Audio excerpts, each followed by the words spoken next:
नमस्कार, मैं रहबर सिंह बारी। आज के इस बुलेटिन में बात होगी झारखंड के मुख्यमंत्री के बाद अब अरविंद केजरीवाल पर लटकी गिरफ्तारी की तलवार की। पश्चिम बंगाल पहुंची राहुल गांधी की भारत जोड़ो यात्रा को मिल रहे अपार अपार जन समर्थन की।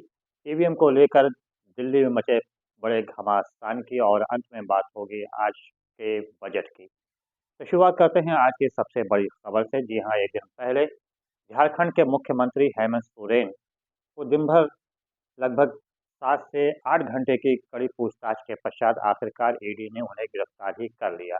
आज उसके बाद कोर्ट में पेश किया उसके बाद अब जेल भेजने की तैयारी। हालांकि हेमंत सोरेन ने अपनी गिरफ्तारी के विरोध में हाईकोर्ट में याचिका भी दायर किया है। आप देखना ये है कि कोर्ट उनके गिरफ्तारी पर रोक लगाती है या फिर उनको फिर जेल जाना ही पड़ेगा। हालांकि हेमंत सोरेन ने एक दिन पहले गिरफ्तारी के कुछ देर पहले उन्होंने एक वीडियो वायरल जारी किया। उसमें उन्होंने सीधे तौर पे ईडी के ऊपर आरोप लगाते हुए कहा कि ये सिर्फ और सिर्फ लोकसभा चुनाव को देखते हुए ही ऐसा किया जा रहा है। उन्होंने केंद्र सरकार पर भी आरोप लगाया कि विपक्षियों को लगातार कमजोर किए जाने का प्रयास केंद्र सरकार द्वारा किया जा रहा है और इसके लिए ईडी, सीबीआई और इनकम टैक्स समेत कई अन्य संस्थाओं का सीधे तौर पर प्रयोग किया जा रहा है। हालांकि उन्होंने कहा कि मैं हेमंत सोरेन हूँ और शिबू सोरेन सोरेन का बेटा हूँ। मैं हारने वाला नहीं हूँ, मैं संघर्ष करने वाला हूँ। इसकी लड़ाई लड़ते लड़ते रहा जाएगा। हालांकि जिस प्रकार से उम्मीद लगाई जा रही थी, संभावना व्यक्त किया जा रहा था कि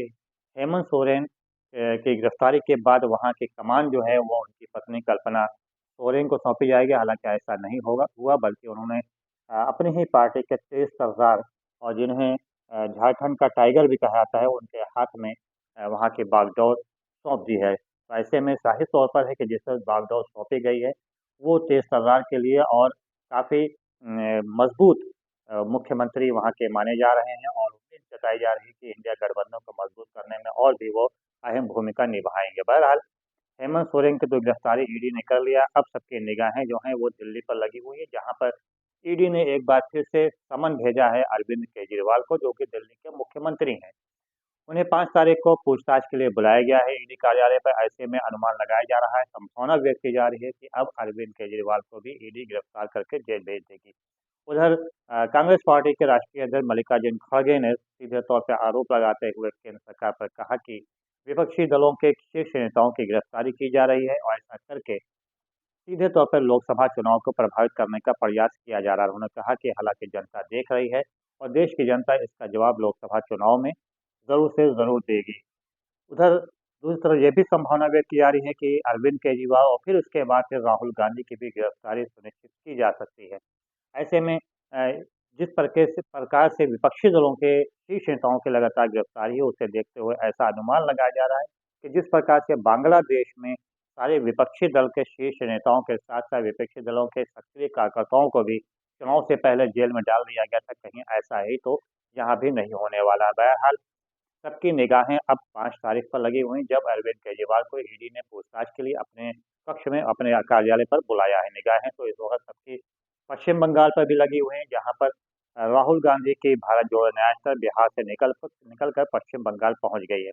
वहाँ अपार जन समर्थन, जन सैलाब कहा जाए, वो राहुल गांधी की यात्रा में पहुँच रही है और यही वजह थी कि एक दिन पहले राहुल गांधी की कार दुर्घटनाग्रस्त भी हो गई।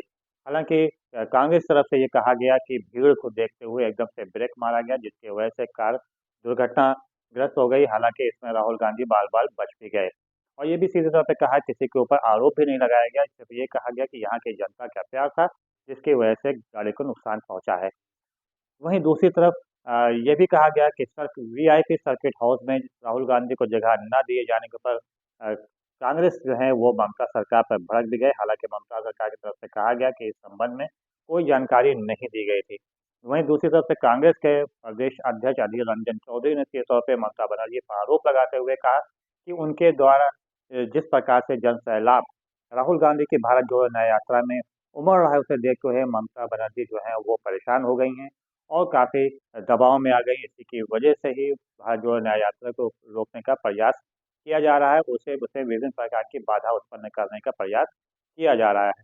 हालाँकि जिस प्रकार से अभी ईडी के द्वारा कार्रवाई की जा रही है, उसको देखते हुए ऐसा लगता है कि लोकसभा चुनाव से पहले-पहले इंडिया गठबंधन पूरी तरह से बिखर जाएगा, क्योंकि ममता बनर्जी के भतीजे के ऊपर भी ईडी लगातार समन भेज रही है, उस पर दबाव है, तो वहीं दूसरी तरफ अरविंद केजरीवाल तो है ही।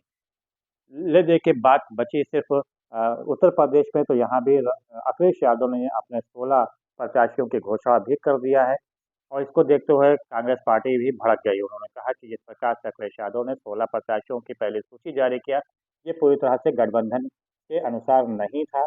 ऐसे में उन्हें बगैर गठबंधन से पूछे घोषणा नहीं करनी चाहिए थी। ऐसे में ये भी अनुमान लगाया जा रहा है कि लोकसभा चुनाव से पहले-पहले इंडिया गठबंधन रह ही नहीं जाएगा और जिस प्रकार से कांग्रेस पार्टी पूर्व के 2019 में चुनाव लड़ी थी अपने सहयोगी दलों के साथ, उसी प्रकार से एक बार फिर से 2024 का भी चुनाव लड़ेंगे और यही भारतीय जनता पार्टी चाहती भी है कि इंडिया गठबंधन रह ही ना जाए। अगर ऐसा होता है तो इससे सीधा लाभ केंद्र सरकार अथवा भारतीय जनता पार्टी को मिलने वाला भी है।